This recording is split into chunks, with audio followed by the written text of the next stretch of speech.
Welcome to 42nd edition of Pod Universal, India's first pod magazine, brought to you by Prime Point Foundation. I am K. Srinivasan, editor of Pod Universal. Listeners may recall the controversy over the Ram Setu issue. There is a general belief amongst the Hindus that Nala Setu, or popularly known as Ram Setu, was constructed by Lord Ram in the Indian Ocean to connect India and Sri Lanka.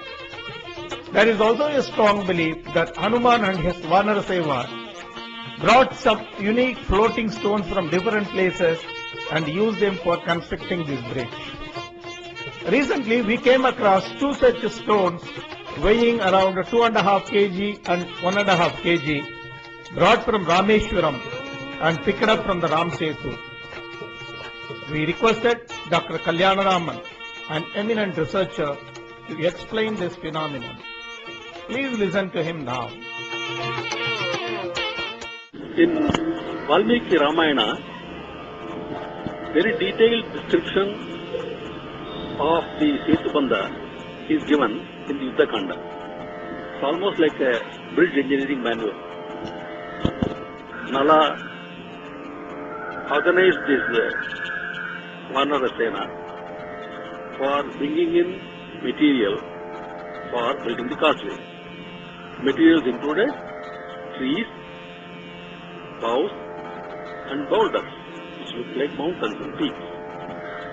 And the rocks created tumultuous sound as they were thrown into the sea, and when the mountains were falling into the ocean. The detailed description of the nature of the stone used is given in Tulsidas Ramayana and in many Puranas, including the Skanda Purana, which specifically mentions the nature of the stones that were used. The characteristic feature of the stone is that it floats in water, and that is described. And with great veneration, Rama is remembered as the person who made this Setu, called Nala Setu or Rama Setu, possible. From a scientific and geological perspective, the nature of the floating stone has been clearly established.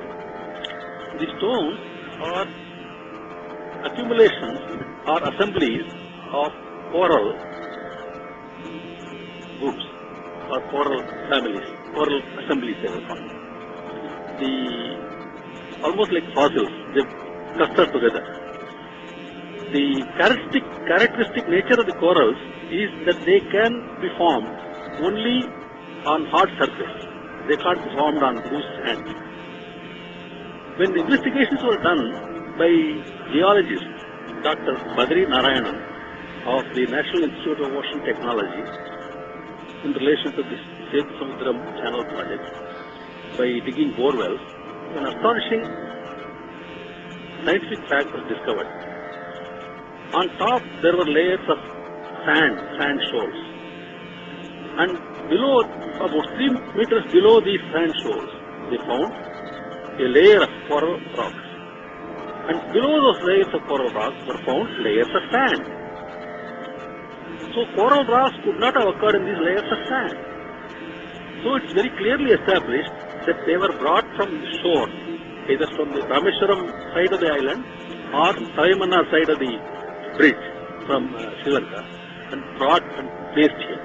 Because below this layer of coral rocks, again there was a layer of sand, below which there was hard rock formation. So this unusual formation in the middle of the ocean, for a distance of 35 kilometers from Dhanushkodi to Salaimannar, would not have been formed by the ocean, because the ocean does not form these blocks of rocks. So the rocks, which are of the nature of these coral rocks, which float on water, as you can see from the samples, is a clear indication of intervention group of people who were able to bring these light stones from the shores to create the causeway on top of the ridge formation. So now we are having a very interesting phenomenon of science validating some very specific geological facts mentioned in our ancient texts, starting from Valmiki Ramayana, Ramacharita Manas of Tulsidas, which is the Hindi version of the Ramayana written in the 16th century. So, for these hundreds and thousands of years, the tradition has been continuing, and stones like these have been revered as related to the contribution made by Sri Rama for us to remember this great piece of engineering marvel that has been created, Balram.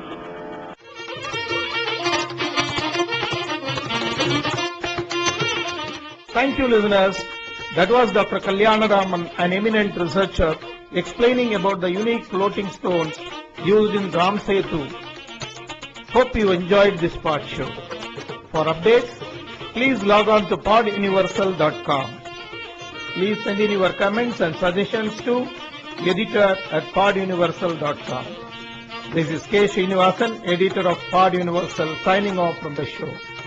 Till we meet next, bye and take care.